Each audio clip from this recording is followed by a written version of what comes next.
மக்கள் அனைவருக்கும் வணக்கம். எதிரிகளை விட துரோகிகள் தான் மோசம் அப்படின்னு முன்னோர்கள் சொல்லியிருப்பாங்க.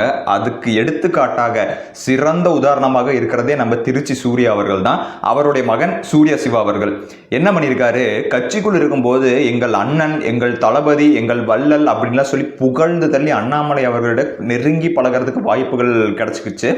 அது மூலமாக நரேந்திர மோடி அவர்களை பார்த்தாரு. அது மூலமாக கட்சியில் மிகப்பெரிய பதவிகள்லாம் அவருக்கு கிடைச்சிது. ஆனால் அதெல்லாம் தக்க வைத்து கொண்டு நல்லபடியாக இருக்காமல் ஏதேதோ காரணத்தை சொல்லி பகைத்து கொண்டு இப்போ கட்சியை விட்டு வெளியே போயிட்டு ஏதோ அவர் நல்ல சிறந்த ஒரு ஆளுமை போலையும் அவரை கட்சியிலிருந்து நிராகரித்தது அண்ணாமலை போலையும் அவருக்கு எந்த ஒரு வாய்ப்பும் கொடுக்காமல் அவரை குறவழியை நறுக்குனது போலையும் பல பிம்பங்களை உருவாக்கி கொண்டிருக்கிறார். அந்த மத்தியில் இப்போ என்ன பண்ணியிருக்கிறார், அண்ணாமலை அவர்களை பற்றி நான் ஒரு பகிரங்கமான ஒரு செய்தியை சொல்ல போகிறேன் அப்படின்ட்டு இவராக ஒரு கால் ரெக்கார்டிங் ஆன் பண்ணி வச்சுக்கிட்டு அந்த கால் ரெக்கார்டிங்கில் ஏதோ ஒரு நியூஸ் ரிப்போர்ட்டர், பேர் தெரியாத, ஆள் தெரியாத, அடையாளம் இல்லாத ஒரு நியூஸ் ரிப்போர்ட்டர்கிட்ட பேசுகிற மாதிரி அந்த கால் ரெக்கார்டிங் ஏதோ பிடிஆர் அவர்களுடைய ஆடியோ லீக்ஸ் அப்படின்னு நம்ம பார்த்தோம்ல, அந்த ஆடியோ லீக்ஸ் ஆன மாதிரி என்னோட ஆடியோவும் லீக் ஆயிருச்சு அப்படின்னு ஒரு நாடகம் ஆடிட்டு இருக்கார். ரெக்கார்ட் பண்ணதே இவர் தான். இவராக தான் ரெக்கார்ட் ஆன் பண்ணி வச்சுக்கிட்டு இப்படி நம்ம பேசுவோம், லீக் பண்ண மாதிரி ஒரு ட்ராமா ஆடுவோம், அப்போ தான் லீக் அப்படின்னு ஒன்று சொன்னால் தான் நம்ம மக்கள் நம்புவாங்க அப்படிங்கிறது மாதிரி ஒரு தோற்றத்தை உருவாக்குறாரு. அதாவது இன்டர்வியூவில் போய் நான் ஒரு விஷயத்த சொல்கிறேன் அப்படின்னா இவன் போய் சொல்கிறான் அப்படிங்கிற மாதிரி ஆயிருமாமா. இதே கால் ரெக்கார்டிங்கில் லீக் ஆனால் உண்மையை தான் மறைச்சு பேசிகிட்டு இருந்திருக்காங்க, அந்த மறைக்கப்பட்டது வெளியே வந்துருச்சு அப்படின்னு மக்கள் நம்பிடுவாங்களாம். இதெல்லாம் 2010 இந்த டெக்னிக் முடிஞ்சு போச்சு. இப்போ இதை கொண்டாந்து நான் புத்திசாலித்தனம் ஆரம்பியும் இவர் அப்படியே எல்லாத்தையும் ஏமாத்துற மாதிரியும் நினச்சிக்கிட்டு பண்ணிட்டு இருக்கிறாரு. அந்த கால் ரெக்கார்டிங்கை நம்ம ப்ளே பண்ணுறேன் பாருங்க. உண்மையான வார் ரூம் நிறைய பேத்துக்கு தெரியாது, நான் ஓப்பனாக சொல்கிறேன். அடையாறுல ஒரு ஆபீஸ் இருக்குது, அதில் நாளைக்கு அங்கே ஒரு வார் ரூம்னு ஒன்று இறங்குது, அங்கே இருந்து தான் எல்லாம் நடக்குது நீங்கள் நினைக்கிறீங்க. கிடையவே கிடையாது. அங்கே இருப்பது ஒரே ஒரு மெயினான ஒரு ஸ்டாஃப் ஒருத்தர் இருப்பாரு, கீழே ஒரு 5 பசங்க சும்மா சிஸ்டத்தோட. இது டைரக்டா இவருக்கு, அதாவது இவரோட சோசியல் மீடியா ஹேண்ட்லிங், இந்த பேப்பர் கட்டிங்ஸ், இந்த வீடியோ, இவரை செல்ஃப் ப்ரமோஷன் வீடியோ பண்றது, இந்த டெம்ப்ளேட் போடுறது, இதுக்காக மட்டும்.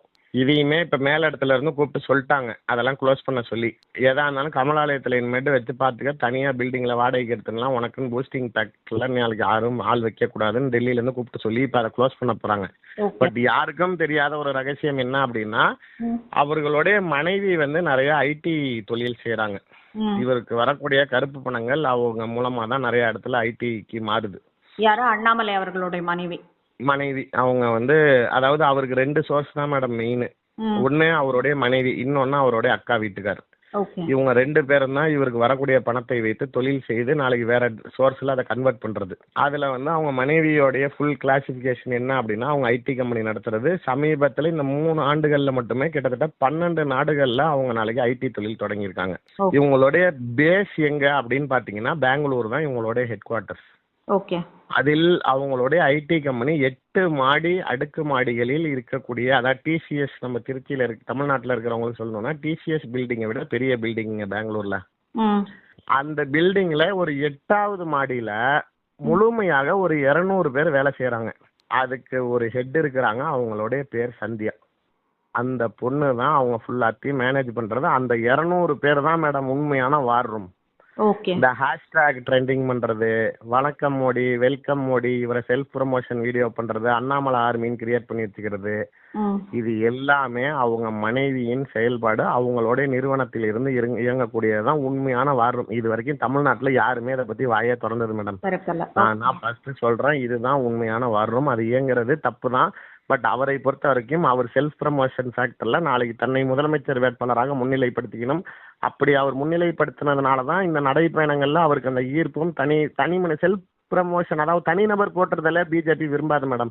இப்ப மோடியை நீங்க போட்டுறதுக்கு கொண்டாட்டு வந்ததுனாலதான் 15 வருஷம் பிஜேபிக்கு ஆட்சி வந்துச்சுன்னு ஒரு நம்பிக்கை இருக்கு. அடுத்த முறை பாரத பிரதமராக மோடி நாளைக்கு கேண்டிடேட் இல்லைன்னு சொன்னாலே பிஜேபி வராதுங்கிறது தான் எல்லா இடத்துலயும் சொல்ற குரல். தாமரைங்கிறதை மீறி நாளைக்கு மோடிங்கிற முகத்தினால் மட்டும்தான் ஜெயிச்சதுங்கிற மாதிரி நாளைக்கு இங்க தாமரைங்கிறது செல்ஃப் எடுக்கல, அப்ப அண்ணாமலைங்கிற முகத்தை மட்டும்தான் முன்னிலைப்படுத்தி நம்ம கொண்டுட்டு போக முடியும் அப்படிங்கிற ஒரு விஷயத்துக்காக அவரு அந்த லாஜிக்கலி யோசிச்சு அவர் செய்யறாரு. பட் அது ரைட்டா தப்பான்னு அவங்களுக்கு தெரியறது எனக்கு தெரியல. பட் அவங்களோட பாயிண்ட் ஆஃப் வியூல அவர் செல்ஃப் ப்ரமோட் பண்ணாதான் இந்த பார்ட்டியை டெவலப் பண்ண முடியும் நடைப்பயணத்துல. அதனாலதான் அவங்களுக்கு சக்சஸ் வந்துச்சுன்னு அவங்க ஃபீல் பண்றாங்க. உண்மையான வார் ரூம்ங்கிறது இதுதான் மேடம். இந்த கால் ரெக்கார்டிங்கில் முக்கியமான சில விஷயங்கள் சொல்லுவார். சென்னை அடையாறில் இருக்கக்கூடிய வார் ரூம் அப்படிங்கிறது மூட போகிறதாக சொல்கிறாரு. ஆனால் அதற்கு பதிலாக பெங்களூரில் 8வது மாடியில் 200 பேர் கொண்ட ஒரு வார் ரூம் அவருடைய மனைவி நடத்தி கொண்டு வரார் அப்படிங்கிறத ஒரு பகிரங்கமான ஒரு விஷயத்த சொல்கிறார். எந்த ஒரு ஆதாரமும் கிடையாது, எந்த ஒரு ஆவணங்களும் கிடையாது, எதுவுமே இல்லை, வாய்க்கு வந்தபடி சொல்கிறது. சரி, நானும் ஒன்று சொல்கிறேனே, சூரிய சிவா அவர்கள் வந்து அவருக்குன்னு தனி ஒரு வார் ரூம் வச்சிருக்காரு. அது எங்கே இருக்குது? கர்நாடகா வேண்டாம், அவர் சொல்லிட்டார்ல. நாம் வந்து பாலக்காடு வச்சுப்போம். கேரளாவில் இருக்கக்கூடிய பாலக்காட்டில் ஒரு 6 மாடி கட்டடத்தில் 5வது மாடியில் 150 பேர் வேலை பார்த்துட்டு இருக்காங்க சூரிய சிவா அவர்களுக்கு. அவங்களுடைய இயக்கம், அவங்க தான் இவருக்கு பின்புலமாக இவ்வளோ புஷ் பண்ணிட்டு இருக்கிறாங்க. திமுக இருந்து பாஜகவுக்கு, பாஜக இருந்து எந்த கட்சிக்கும் இல்லாமல் அங்கே திட்டுறது, இங்கே பணம் வாங்குறது, அங்கே பணம் வாங்குறதுன்னு இந்த எல்லா வேலைகளுக்கும் பின்புலமாக மாஸ்டர் பிளான் போடுறது பாலக்காட்டில் இருக்கக்கூடிய சூரிய சிவா அவர்களுடைய வார் ரூம் தான். இது அவருடைய மனைவியும், மனைவியுடைய தந்தையாரும், தந்தையாருடைய மனைவியும் எல்லாரும் பார்த்து கொண்டு இருக்கிறாங்க இந்த வேலையை. இவருக்கு வரக்கூடிய ஹவாலா பணத்தில் 12 நாடுகளில் போய் முதலீடு பண்ணியிருக்கிறாரு. அதில் 2 தீவுகள் வாங்கியிருக்கிறாரு. 12 நாடுகள்லையும் வந்து பல பல கட்டடங்கள் வாங்கியிருக்கிறாரு. இதெல்லாம் வந்து திமுக இவருக்கு கொடுக்கக்கூடிய பணம். எதுக்கு கொடுக்குறாங்க? பாஜகவில் போய் உளவு பார்த்துட்டு வா, பாஜகவில் ஊடுருவி அங்கே இருக்கக்கூடிய விஷயங்கள்லாம் எங்களுக்கு இன்ஃபர்மேஷன்ஸ் சொல்லு அப்படிங்கிற அந்த வேலைக்காக எனக்கு கிடைத்த சல்மானம் தான் இது அப்படின்ட்டு நான் ஒரு விஷயம் சொல்கிறேன்னு வைங்க. சூரிய சிவா அவர்கள் இப்படி பண்ணியிருக்காரு, நான் சூரிய சிவா கூட நெருங்கி பழகினேன், அதனால எனக்கு தெரிஞ்சது அப்படின்னு நான் ஒரு விஷயம் சொல்கிறேன் அப்படின்னா, இப்போ நான் சொன்னது எதுவுமே உண்மை இல்லை. அதே போல் நான் சொன்னதில் எந்த அளவுக்கு உண்மை இருக்குதோ அந்த அளவுக்கு தான் சூரிய சிவா அவர்கள் அண்ணாமலை பற்றி சொன்னதுலையும் உண்மை இருக்குது. ஆனால் இது கூட புரிஞ்சுக்க முடியாமல் அதிமுக காரங்க அவருக்கு மைக் நீட்டுறாங்க. அப்படிங்களா, சொல்லுங்க. ஓ, அண்ணாமலை வார் ரூம் வச்சிருக்காரா, அதனால தான் இப்படி பண்றாரா, ஓ அதனால தான் அப்படி பண்றாரா, ஓ அவருக்கு இவ்வளோ சொத்து இருக்கா, அப்படி பண்றாரா அப்படின்ட்டு சொல்லி கம்பி கட்டுற கதையெல்லாம் சொல்லிட்டு இருக்காங்க. நமக்கு எல்லாத்துக்குமே தெரியும் அண்ணாமலை அவர்கள் செல்ஃப் ப்ரொமோட்டிங் லீடர் கிடையாது. ஒரு நார்சிஸ்டிக்னு சொல்லுவாங்கள்ல, தன்னைத்தானே பெருமைப்படுத்தி கொண்டு தன்னைத்தானே புகழ்ந்து கொண்டு திரியக்கூடிய ஒரு தலைவர் கிடையாது. இதை எதை வைத்து சொல்கிறேன் அப்படின்னு கேட்டிங்கன்னா, பல இடங்களில் ஆள் தெரியாத ஒரு தினம் ஒரு விஷயம் அவர் நீங்கள் ட்விட்டரில் நீங்கள் பார்த்தீங்கன்னாலே தெரியும். ட்விட்டர், ஃபேஸ்புக்கில் அவர் ரெகுலராக ஃபாலோ பண்ணுறவங்களுக்கு தெரியும். அறியப்படாத அதிசய மனிதர் அப்படின்னு சொல்லி ஒரு விஷயத்தை போடுவார். ஏன் தமிழ்நாட்டில் இருக்கக்கூடிய அறியப்படாத ஏதோ ஒரு மனிதர்களை ஒரு லைம்லைட்டுக்கு, ஒரு வெளிச்சத்துக்கு கொண்டு வரணும் அப்படிங்கிறத ஒரு உன்னதமான ஒரு நோக்கம் இருக்குது அண்ணாமலைக்கு.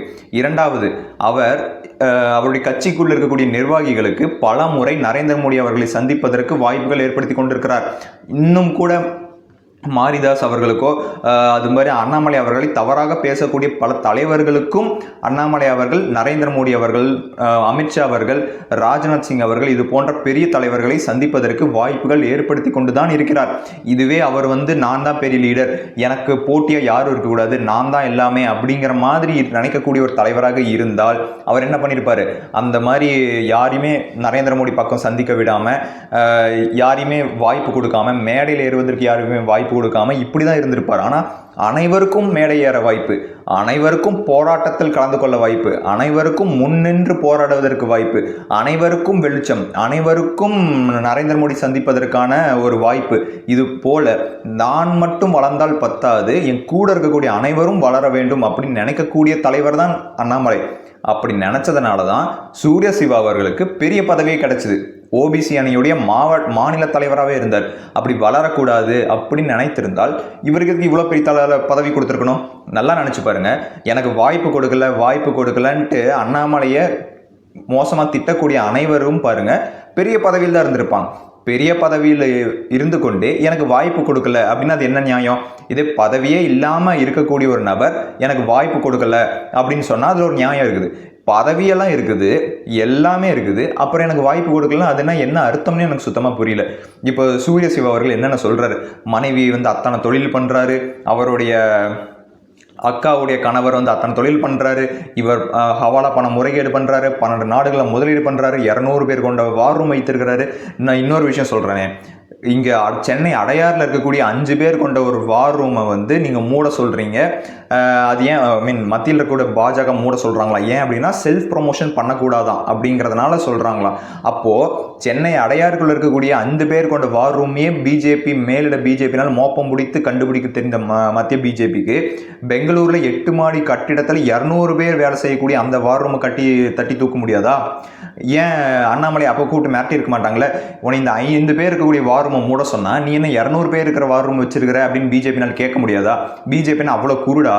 இதெல்லாம் சும்மா கம்பி கட்டுற கதை. சூரிய சிவா அவர்கள் வந்து நாளுக்கு நாள் தன்னுடைய மதிப்பை மரியாதையை அனைவரிடமும் இழந்து கொண்டிருக்கிறார்.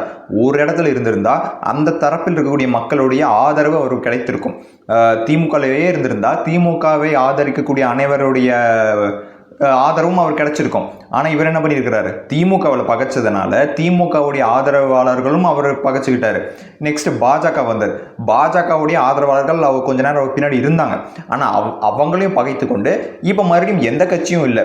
இப்போ பாருங்க, திமுகவும் அவருக்கு சப்போர்ட் இல்லை, அதிமுகவும் சப்போர்ட் இல்லை, பாஜகவும் சப்போர்ட் இல்லை.